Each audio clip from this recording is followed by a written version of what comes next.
Welcome SAO survivors! This week it's quite lightweight in regards to SAO news, so let's just jump straight, and as I write this script, the free story update for Alicization Lycoris drops out of nowhere. Welcome to This Week in SAO for all your weekly SAO news. But let's stick to our normal news schedule here. You can jump around by using the chapters feature down below. Well, we're basically on the wait for Anime Japan 2022 in March for news on the upcoming progressive Scherzo of Deep Night movie, as well as hopefully Blu-ray release information for Aria of a Starless Night. Yam Press over here has given us the English cover for the next Unital Ring volume that will be taking us back into Underworld. Well, this is technically last week's news. Yan Press literally shared their cover reveal hours after I published the previous video, so I couldn't include it there.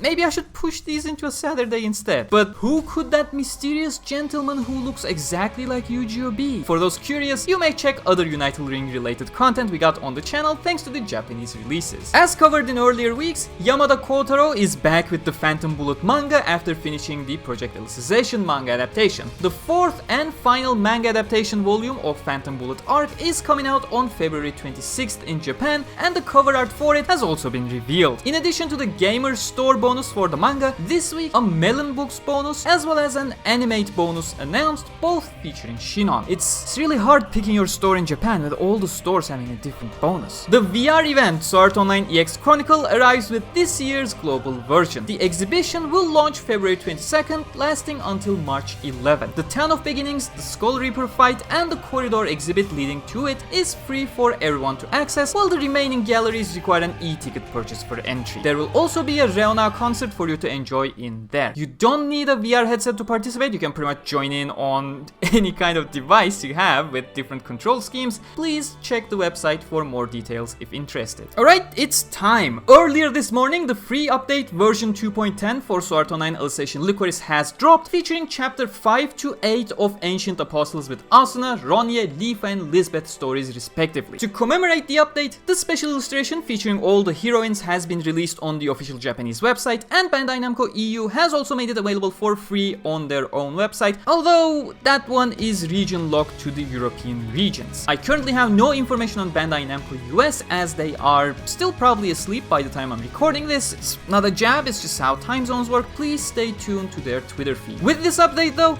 Rain and Seven are also now in the game as Wayfarers, so make sure to go to that character quest icon and get them added to your roster. Edith Synthesis 10 from Unleash Blading has managed to chuck her armor and weapon into the game.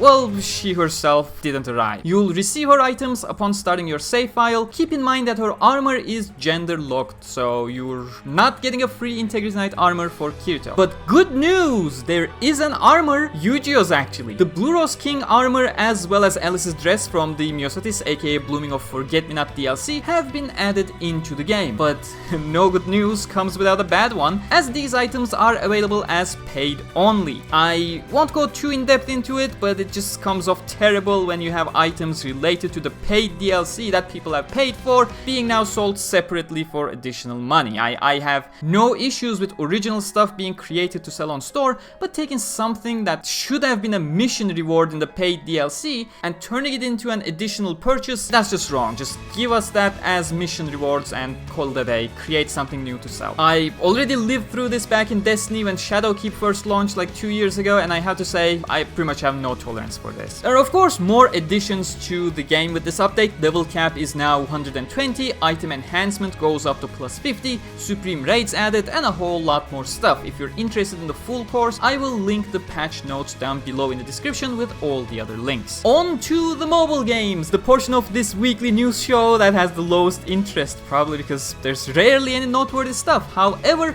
stay tuned, as Integral Factor has set up a stream scheduled for February 25th where the producers will be talking about the 4th anniversary of the global release and more. We may get some juicy stuff there. But aside from that tease, there's a new Cyber Dimension order featuring Silica, Lisbeth, Leaf, and Kirito. To commemorate Ordinal Scale's release anniversary, the OS Avatar order is back along with the OS in-game event. New rewards added to the Lizard event that's going on, the defense thingy. And last but not least, for the approaching birthday of Koharu, there is a Happy Dungeon with Koharu event going on. On the Unleash Blading side of things, Idol crossover Sinon banner corner has arrived along with the guaranteed ticket scout for Anna Mochizuki. The new idols are accompanied by the new idol stage ranking event, and aside from that, a daily login bonus will be granting you an 11 weapon scout, so make sure to not miss it. Beautiful Aria themed merch just keeps coming from Japan. New necklaces have been revealed based on the login theme of the movie for Asuna and Kirito. They will be available for pre-order until March 15 and are slated for a July 15 release. Weekly Art Corner kicks off with Valentine's Day illustrations from earlier this week. SAO Girls Ops mangaka Nekobyo Neko has drawn a beautiful Silica illustration, whereas Tamori Tadadi of the alternative Eugeo manga has shared an illustration of Boss from Shing, also known as Nitobesaki in real world. Abeshi, on the other hand, uploaded the finished version of the Asuna illustration. You can find links to the artists in the description for more of their work. But bringing Valentine's Day to a beautiful conclusion, Eugeo's English voice actor Brandon Winckler has shared everyone's favorite Valentine's Day card featuring Eugeo himself. And of course, last but not least, the weekly translation corner is finally back. We present to you a very chunky release of Art Online Progressive Scherzo of Deep Night manga adaptation chapters 6, 7 and 8 for your enjoyment. We hope you enjoyed this portion of the Floor 5 story. As always, the relevant links in the description were available or needed, so if you have questions where a certain merch release, artist illustration, the previews, translations, book releases are from, just have a look at the list down there. Don't be shy checking out channel merch as well for a variety of SAO related stuff, including the first day key visual poster that we made. That's the end of this week in SAO. Don't forget to like if you enjoyed this week's episode and subscribe for more. I'll see you all next week. Until then, stay cool.